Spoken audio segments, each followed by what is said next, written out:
উদ্যোক্তাদের জন্য, ব্যবসায়ীদের জন্য, সকল মুসলমানদের জন্য এত ইম্পর্টেন্ট একটা দোয়া, যে দোয়াটা আপনাকে সিগনিফিকেন্টলি আপনার উন্নতির জন্য, আয় উন্নতির জন্য আপনাকে মুসলমান হিসেবে সাহায্য করতে পারে। কিন্তু আমরা দোয়াটা অনেক ক্ষেত্রে জানি না বা জানলেও প্র্যাকটিস করি না।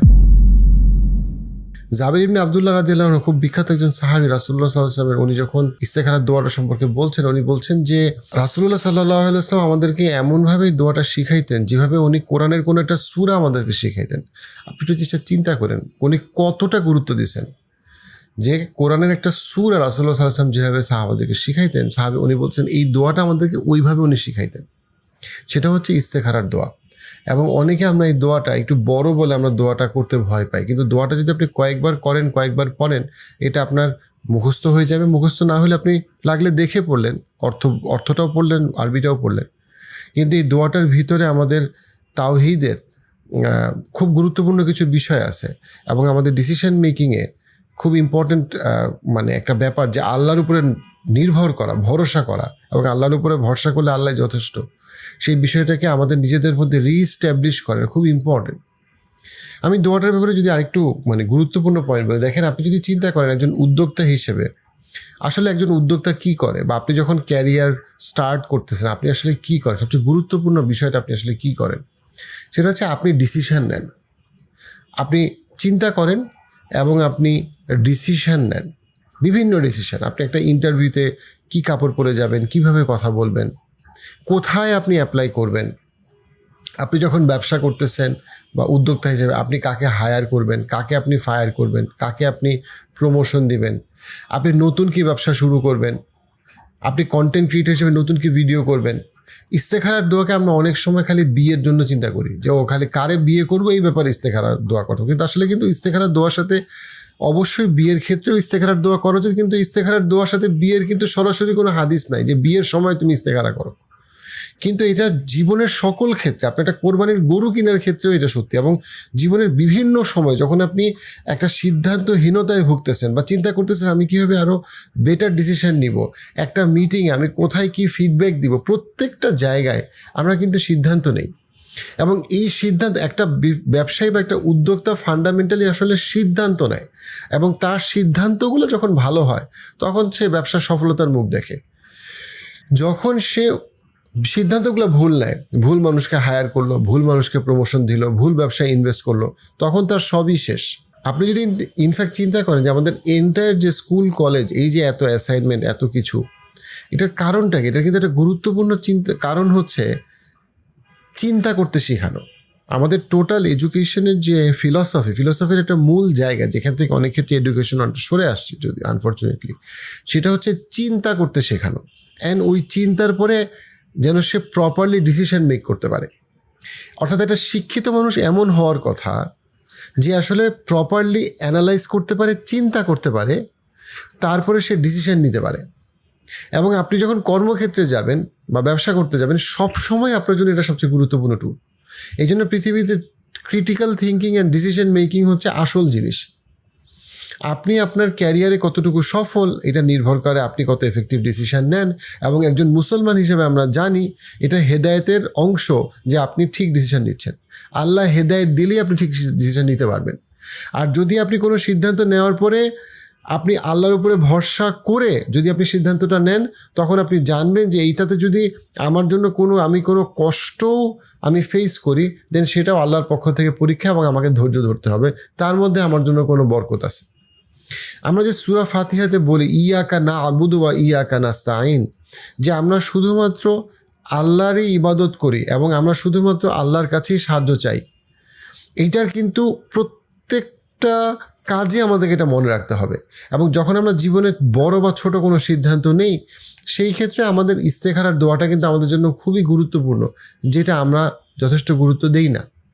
ইস্তেখারার দোয়াতে মূলত আমরা আমাদের নিজেদের যে দুর্বলতা, যে আমরা জানি না, যে আমাদের জ্ঞান নাই এবং সমস্ত জ্ঞান আল্লাহ আযজা ওয়া জালের, আমরা দুর্বল এবং সমস্ত ক্ষমতা তার, উনি একমাত্র স্বয়ংসম্পূর্ণ এবং আমরা পুরাপুরিভাবে ওনার উপরে নির্ভরশীল, এটাকে স্বীকার করে তারপরে আমরা আল্লাহর কাছে, এটা যদি কল্যাণকর হয়, কাজটা যদি ভালো হয়, দেন আমরা ইহকাল এবং পরকালের জন্য, তাহলে সেটা আমাদের জন্য আল্লাহর কাছে আমরা দোয়া করি, অনুরোধ করি যেন উনি আমাদের জন্য সহজ করে দেয়।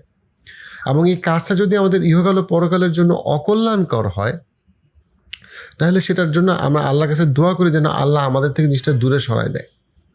এখানে কয়েকটা আমাদের কতগুলো ভুল ধারণা আছে, সেই ভুল ধারণাগুলো সম্পর্কে বলি। একটা হইলো, অনেক মানুষ মনে করে যে ইস্তেখারার দোয়া করা মানে হইলো যে আমি আসলে মানুষের কাছে জানতে চাবো না, বা আমি বিজ্ঞ লোকের পরামর্শ নিব না, যে এই অভিজ্ঞ লোকের পরামর্শ নিব না। এটা পুরোপুরিটা ভুল ধারণা। বরং ইস্তেখারার একটা পার্টি হচ্ছে, আলেমরা বলছেন ইস্তেশারা করা। মানে ইস্তেশারা মানে হইল যে তুমি আসলে মানুষের কাছে, তুমি যার অভিজ্ঞতা আছে, আপনি ধান চাষ করতে যাবেন, জীবনে কখনো ধান চাষ করেন নাই, যে 20 বছর ধরে ধান চাষ করতেছে, তার অভিজ্ঞতা থেকে শেখা, এটা ইটসেলফ ইস্তেখারার যে ওভারঅল প্রসেস বা আইডিয়া, তার একটা পার্ট। যে তুমি জ্ঞানী লোকের কাছ থেকে তুমি পরামর্শ করো। আপনি অসুস্থ, আপনি জানেন না এই রোগ সম্পর্কে, চিকিৎসকের কাছে পরামর্শ করেন। পাশাপাশি আপনি ইস্তেখারার দোয়া করেন এবং নামাজের পর ইস্তেখারার দোয়া করেন। আমরা ইস্তেখারার দোয়াটা কিভাবে করতে হয়, আমি 2 রাকাত নামাজ পড়ব, আমার ফরজ নামাজের বাইরে বা সুন্নত নামাজের বাইরে আমি 2 রাকাত নফল নামাজ পড়ব দিনের যে কোনো সময়, এবং তারপরে আমি দোয়াটা করব, বোধ আরবিতে এবং বাংলাতে। সেটা আমার জন্য ভালো। কিছু কিছু আলেমরা বলছেন যে নামাজের ভিতরে দোয়া করতে, মানে হচ্ছে আপনি যখন নামাজ শেষ করার আগে, সালাম ফিরানোর আগেও আপনি ইস্তেখারার দোয়াটা পড়তে পারেন। সালাম ফিরানোর পরে আপনি যদি আরবি বুঝেন তো ভালো, যদি আরবি না বুঝেন এটা উত্তম যে আপনি আরবি না বুঝলে নামাজের পরে আপনি বাংলাটা আরেকবার বলেন।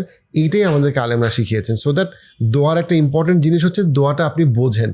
আপনি আরবি মুখস্থ বলতে পারেন, যদি আপনি আরবিটার অর্থ না জানেন, দেন বাংলাটা আরেকবার পড়ে নেওয়াটা, টু এনশিওর যে আপনার আসলে এখলাস আছে। কারণ যেটা আপনি বোঝেন না, যেই দোয়া আপনি বুঝেন না, যে ভাষা আপনি বুঝেন না, সেটাতে আসলে মানুষের জন্য এখলাস থাকাটা কঠিন। এই জন্য আলেমরা বলছেন যে যারা আরবি বোঝে না তাদের জন্য ওই দোয়ার বাংলাটাও করে নেওয়া উচিত। সে যদি নামাজের পরে করে তো নামাজের পরে আরবি বাংলাটা করলো, যদি সে নামাজের মধ্যে আরবিটা পড়ে তাহলে নামাজের পরে সে বাংলাটা, সে অনুবাদটা সে পড়লো, এবং কয়েকবার পড়লে অবশ্যই আপনার অনুবাদটা মুখস্থ হয়ে যাবে। ইনফ্যাক্ট কয়েকবার দোয়াটা পড়লে দোয়াটাও আপনার মুখস্থ হয়ে যাবে, কারণ এটা আমাদের প্রায় প্রতিদিনই এই দোয়াটা আমাদের পড়া উচিত। আনফর্চুনেটলি আমরা হয়তো বা 30-40 বছর পার হয়ে গেছে, কিন্তু আমরা কখনোই এই দোয়াটা পড়ি নাই। এই দোয়াটার একটা বড় বিষয় হচ্ছে গিয়ে যেন আপনি আল্লাহর উপরে ভরসা করতে পারেন। অনেক মানুষ মনে করে যে আচ্ছা আমি তো ইস্তেখারার দোয়া পড়লাম, কিন্তু আমি তো স্বপ্ন দেখি নাই। অনেকে আবার বলে স্বপ্নে কি আমি উট দেখবো, নাকি সাপ দেখবো, না গরু দেখবো, ওইটা দেখলে কি বুঝাবে।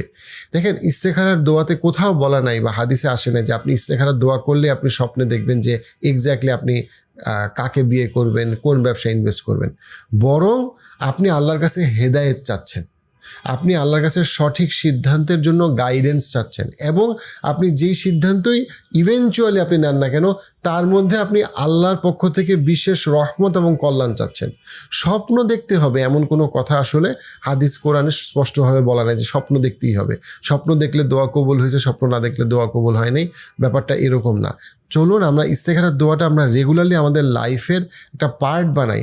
আমরা সফল ব্যবসায়ী হইতে চাই, উদ্যোক্তা হইতে চাই, চাকরিজীবী হইতে চাই, আমরা অনেক কিছু হইতে চাই, কিন্তু আমরা আল্লাহর উপরে যেইভাবে রাসূলুল্লাহ সাল্লাল্লাহু আলাইহি ওয়াসাল্লাম আমাদেরকে ভরসা করা শিখাইছেন, সেটা যদি আমরা না করি, তাহলে তো আমরা আসলে মুসলমান হিসেবে আমরা আল্লাহ সাহায্যই নিলাম না। আমরা কোরআনে আল্লাহ আযza ওয়াজাল শিখাইছেন যে রব্বানা আতমিম লানা নূরানা ওয়াগফির লানা, ইয়া আল্লাহ আপনি আমাদের জন্য আমাদের যে নূরকে, আলোকে আপনি পরিপূর্ণ করে দেন এবং আপনি আমাদের ক্ষমা করেন। এই আলোকে পরিপূর্ণ করার একটা বড় জায়গায় কিন্তু যে হেদায়েতের আলো দিয়ে পরিপূর্ণ করে দেন, যেন আমরা বুঝতে পারি কোনটা কল্যাণকর, কোনটা অকল্যাণকর, কোনটা সঠিক সিদ্ধান্ত, কোনটা ভুল সিদ্ধান্ত।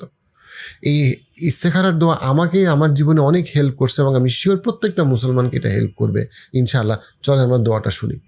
اللهم إني أستخيرك بعلمك وأستقدرك بقدرتك وأسألك من فضلك العظيم فإنك تقدر ولا أقدر وتعلم ولا أعلم وأنت علام الغيوب اللهم إن كنت تعلم أن هذا الأمر خير لي في ديني ومعاشي وعاقبة أمري فاقدره لي ويسره لي ثم بارك لي فيه وإن كنت تعلم أن هذا الأمر شر لي في ديني ومعاشي وعاقبة أمري فاصرفه عني واصرفني عنه